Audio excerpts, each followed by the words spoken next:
नमस्ते साथियों, स्वागत है आपका हमारे YouTube channel science of every subject में। आज हम वेग और चाल का अध्ययन करने जा रहे हैं, जिसके अंतर्गत जानेंगे कि वेग क्या है, चाल क्या है और इनमें अंतर क्या है। इनमें अंतर स्पष्ट करने के लिए मैंने एक सारणी तैयार की है, तो इसका अध्ययन करते हैं। वेग क्या है? वेग विस्थापन की दर या प्रति सेकंड निश्चित दिशा में तय दूरी है। इसको समझते हैं। यहाँ हम उदाहरण देते हैं, किसी व्यक्ति ने इस मार्ग पर चलन किया है, उसका वेग क्या होगा?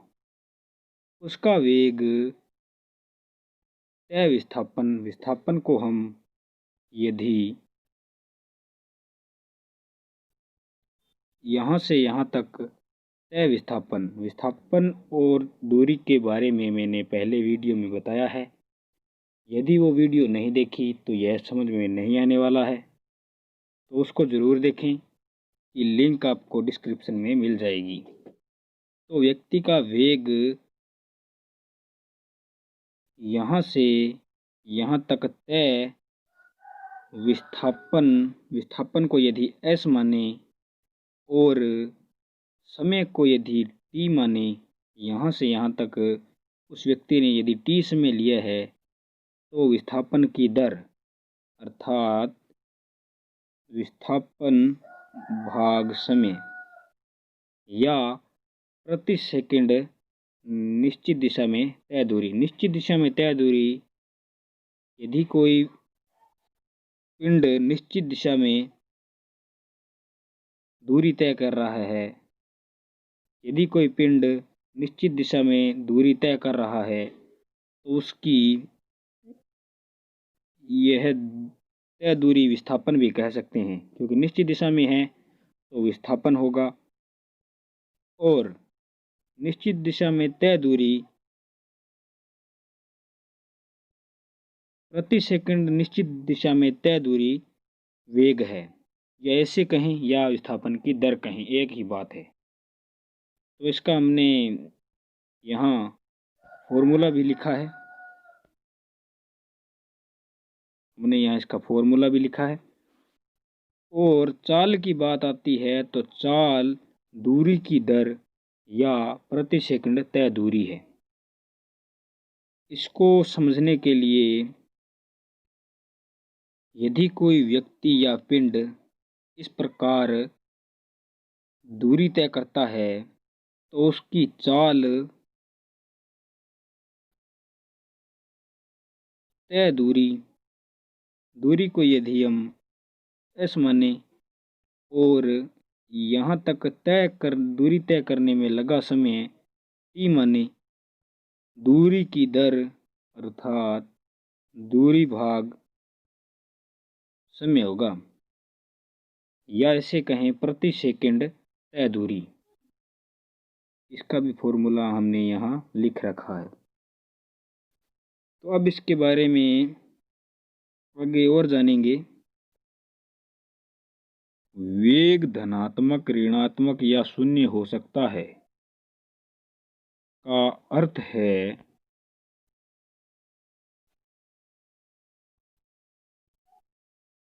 कि वेग धनात्मक भी हो सकता है, प्लस में भी हो सकता है, ऋणात्मक माइनस में भी हो सकता है, या शून्य भी हो सकता है। यह क्यों? क्योंकि वेग विस्थापन की दर है और विस्थापन धनात्मक, ऋणात्मक और शून्य हो सकता है।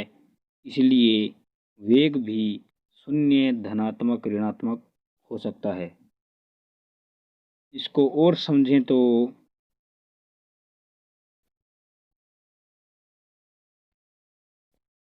यदि कोई वस्तु की यह दिशा है,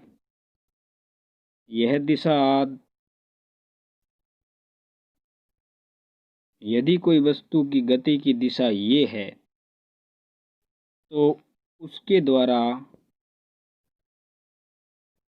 तय दूरी यदि इस दिशा में होगी तो ऋणात्मक और इस दिशा में होगी तो धनात्मक। यदि वस्तु इस ओर चलेगी उसका परिमाण धनात्मक होगा। यदि वस्तु इस दिशा में चलेगी तो उसकी दिशा विपरीत होगी, इसलिए परिमाण भी ऋणात्मक होगा। तो बात करें यदि चाल की, तो चाल यदि वस्तु गतिमान है तो सदैव धनात्मक होगी। यदि कोई वस्तु इस प्रकार चलती है, दिशा चाहे कोई भी हो, उसके द्वारा तय दूरी धनात्मक होगी, सदैव धनात्मक होगी, इसलिए चाल भी धनात्मक होगी। चाल दूरी की दर है, इसलिए धनात्मक होगी चाल भी। तो अब ये कहता है वेग सदिश राशि है, क्योंकि विस्थापन सदिश राशि है, विस्थापन की एक निश्चित दिशा होती है, इसलिए वेग भी सदिश राशि है। तो बात आती है चाल की, तो चाल अदिश राशि है। कारण ये है कि दूरी अदिश राशि है, दूरी की कोई निश्चित दिशा नहीं होती। यहाँ वस्तु की ये दिशा है, यदि गति में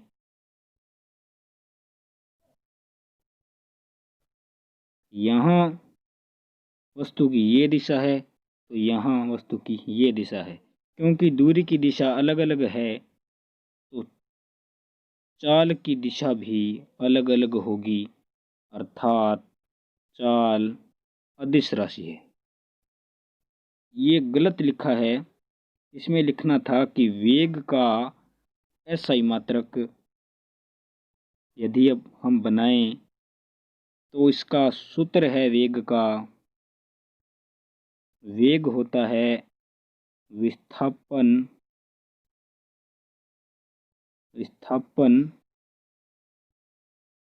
भाग समय। तो विस्थापन एक लंबाई है, इसे मीटर में मापेंगे, और समय तो सेकंड में मापा ही जाता है, समय को हम सेकंड में मापेंगे।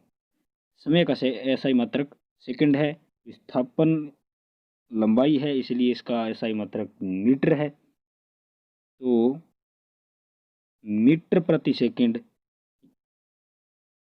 तो वेग का मात्रक मीटर प्रति सेकंड या मीटर प्रति सेकंड की घात -1 एसआई मात्रक है।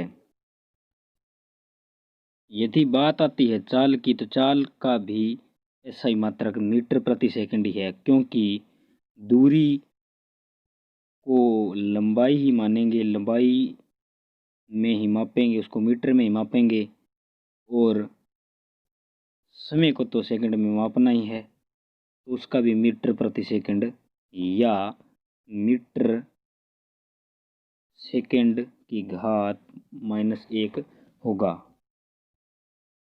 तो आशा करता हूँ आज की वीडियो आपको पसंद आई होगी, डाउट क्लियर होंगे, और चाल और वेग के बारे में आप अच्छी तरह जान गए होंगे। तो वीडियो को लाइक, चैनल को सब्सक्राइब और वीडियो को शेयर करना तो बनता है।